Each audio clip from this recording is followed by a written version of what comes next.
Hello, beautiful souls, and welcome to my channel. We're thrilled to present to you our video dedicated to comparison of association football and rugby union. Enjoy.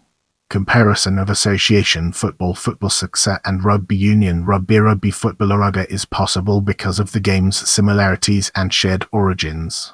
Rugby union has a number of set pieces, such as line-outs, scrums and rucks that do not have direct equivalents in association football. Association football aims at a more open kind of play, and there is not the same differentiation between forwards and backs. Another major difference is that rugby union, unlike association football, has no goalkeeper. Now, let's shift our perspective and explore history of early football through a fresh lens, unlocking new perspectives.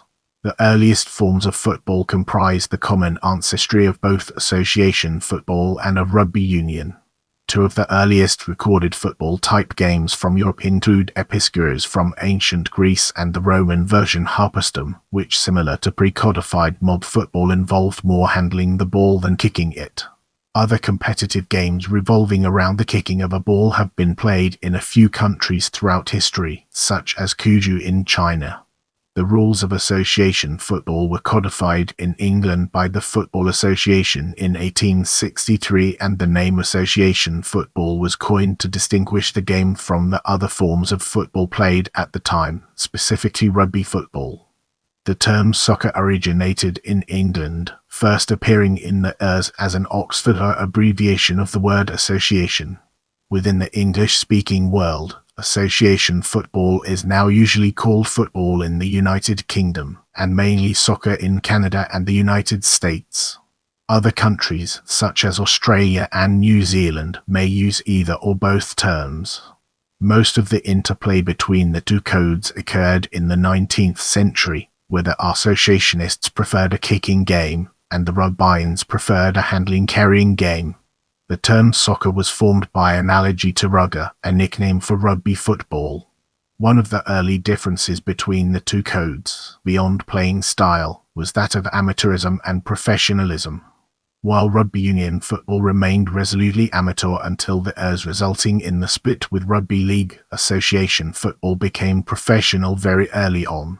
Get ready for an enlightening exploration as we dig into association football and understand its role in the broader context. The penalty area is the large marked rectangular area. The smaller rectangle within it is the goal area. The penalty arc is the curved line adjoining the top of the penalty area. While an association football pitch makes use of arcs and circles, all of the lines in rugby union are straight.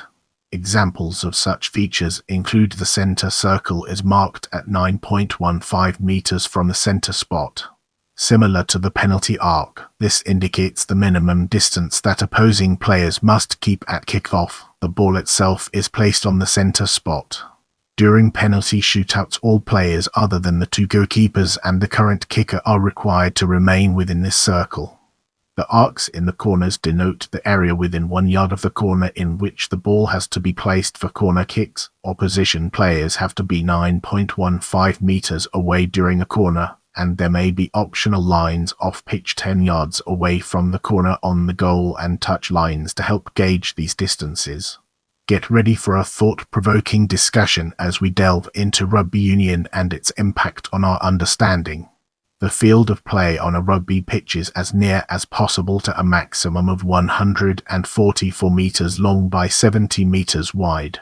In actual gameplay, there should be a maximum of 100 meters between the two try lines, with anywhere between 10 and 22 meters behind each try line to serve as the in-goal area. There are several lines crossing it, notably the halfway line and the 22, which is 22 meters from the goal line. Stricter rules apply to the pitch size for matches between national representative teams. The same maximums apply in this case, but the distance between the two try lines must also be at least 94 meters and the pitch must be at least 68 meters wide. As we progress, let's zoom in on goalposts and examine its role in shaping our overall narrative. Another key difference is the goal. Rugby union goalposts consist of two posts with a crossbar but without a net, whereas association football goalposts consist of two posts with a crossbar and a net. The area above the crossbar is used for scoring only in rugby union, whereas in association football, only the area below the crossbar is used for scoring. In association football, the goal is wider and the crossbar marks its height, while the goalposts of rugby union are narrower and extend far above the crossbar. Moving on to the next segment, we have association football. In association football, the goal is the only method of scoring. It is also used to refer to the scoring structure. A deliberate attempt on goal is referred to as a shot. To score a goal, the ball must pass completely over the goal line between the goal posts and under the crossbar, and no rules may be violated on the play, such as touching the ball with the hand or arm. See also offside. The goal structure is defined as a frame 24 feet 7.32 m wide by 8 feet 2.44 m tall. In most organized levels of play, a net is attached behind the goal frame to catch the ball and indicate that a goal has been scored, but the laws of the game do not mandate the use of a net and only require that any net use not interfere with the goalkeeper. Get ready for an exciting part as we dive into rugby union. In rugby union, the try is seen as the main method of scoring, with additional means being to kick the goal between the two bars for a drop goal or a conversion after a try. A goal is scored in either rugby code by place kicking or drop kicking a ball over a crossbar and between goal posts. In rugby union, a goal scored from the field either as a drop kick during normal play or a place kick after a foul scores 3 points.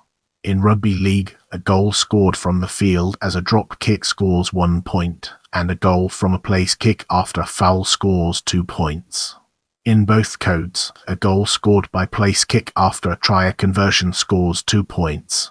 The kick is taken from a position that is back in line from where the try was scored, giving an incentive for teams to try and score near to the center such that the kick is more attainable.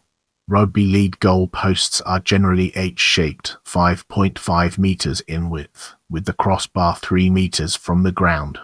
Now, we shift our focus to football as used in association football, a topic that deserves our attention. Law 2 of the game specifies that the ball is an air-filled sphere with a circumference of 68, a weight of 410, inflated to a pressure of 0.6 to 1.1 atmospheres 60 at sea level, and covered in leather or other suitable material. The weight specified for a ball is the dry weight, as older balls often became significantly heavier in the course of a match played in wet weather. The standard ball is a size 5, although smaller sizes exist. Size 3 is standard for team handball and size 4 in futsal and other small field variants. Other sizes are used in underage games or as novelty items. Most modern footballs are stitched from 32 panels of waterproofed leather or plastic, 12 regular pentagons and 20 regular hexagons. The 32-panel configuration is the spherical polyhedron corresponding to the truncated icosahedron. It is spherical because the faces bulge from the pressure of the air inside. The first 32-panel ball was marketed by Select in the Ers in Denmark. This configuration became common throughout continental Europe in the Ers, and was publicized worldwide by the Adidas Telstar, the official ball of the 1970 World Cup. The familiar 32-panel football design is sometimes referenced to describe the truncated icosahedron Archimedes solid, carbon buckables, or the root structure of geodesic domes. There are a number of different types of football balls depending on the match and turf, including training footballs, match footballs, professional match footballs, beach footballs, street footballs, indoor footballs, turf balls, futsal footballs, and mini-skills footballs. Let's now shift our focus to rugby union ball and explore the ways in which it shapes our perspective. Rugby union uses an oval ball, a prolate spheroid. This makes a difference in the variety and style of kicking. Rugby union is capable of producing a diverse range of kicking styles. The ball used in rugby union, usually referred to as a rugby ball, is a prolate spheroid, essentially elliptical in profile. Traditionally made of brown leather, modern footballs are manufactured in a variety of colors and patterns. A regulation football is 28 long and 58 in circumference at its widest point. It weighs 410 and is inflated to 65.7. In 1980, leather-encased balls, which were prone to waterlogging, were replaced with balls encased in synthetic waterproof materials. The Gilbert Synody was the match ball of the 2007 Rugby World Cup. As we progress through this video, let's shift our attention towards duration and uncover its hidden depths. A rugby union game is divided into two halves of 40 minutes or shorter for lower-grade games, separated by a half-time period of up to 15 minutes in an international match. Most notably, a rugby union game will continue after the scheduled end of a half-time or full-time until the ball becomes dead. Any occurrence that would have play restart with a scrum or line out, or when a team scores. This has led to some nail-biting finishes where teams losing by only a small margin work their way towards scoring, and games can go on several minutes over time. The clock is also stopped during substitutions and for injuries, so the referee does not need to add stoppage time. Let's now shift our focus to advancing the ball and passing and explore the ways in which it shapes our perspective. In both games, players must dispose of the ball correctly. In rugby union, this can be by hand passing, or throw-in, or by foot.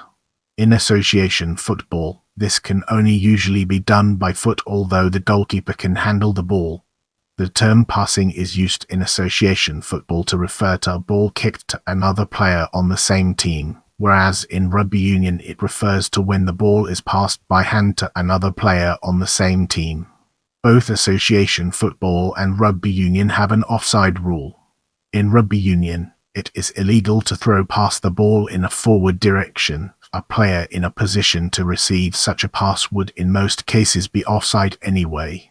In association football, the ball can be passed backwards or forwards to a player on the same team, so long as the player passed to in front isn't offside. In this section, we'll be shedding light on tackles and blocks and its impact on our understanding of the subject. Rugby union allows full tackling above the knees and below the shoulders, whereas association football explicitly disallows tackling of that sort. Rugby union rules do not allow tackles above the plane of the shoulders. Only the player who has possession of the ball can be tackled. The attacker must also attempt to wrap his or her arms around the player being tackled. Merely pushing the player being tackled to ground with a shoulder is illegal. If a maul or ruck is formed, a player may not ram into the formation without first binding to the players. As we enter this new phase, let's navigate the complexities of scoring and discover its practical applications. Rugby union is played between two teams. The one that scores more points wins the game.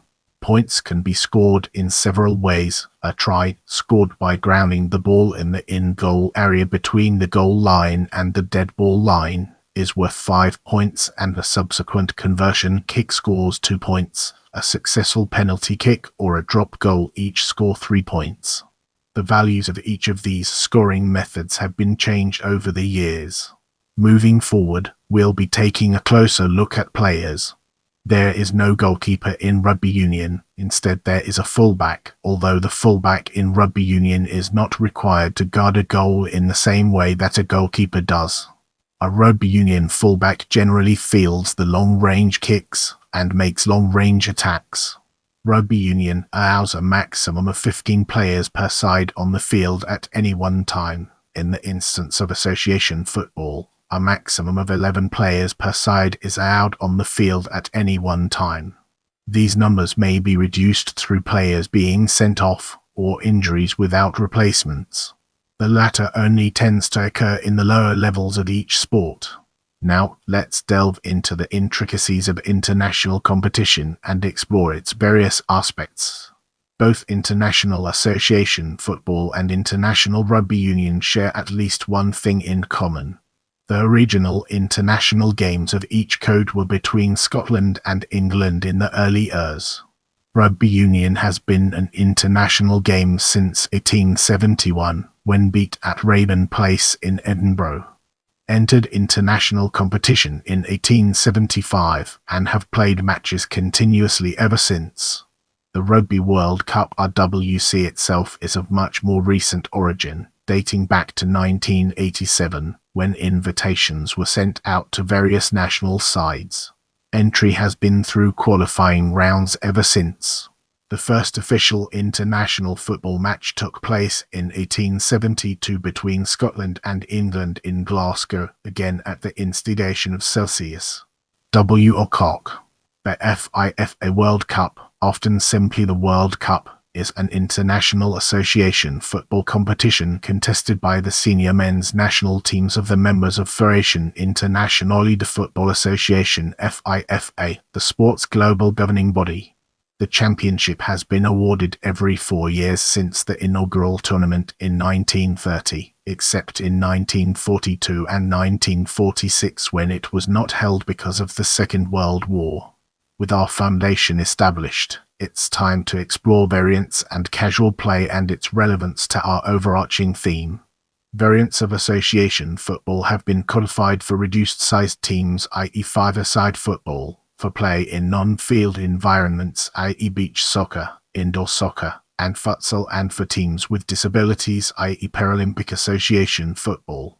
Variants of rugby union have been codified for reduced-sized teams, i.e. rugby sevens, rugby tens, for youth training, i.e. mini rugby, for play in non-field environments, i.e. beach rugby and snow rugby, and for teams with disabilities, i.e. quad rugby. Rugby league is a separate code from rugby union, but arose from the same game due to disputes over payment.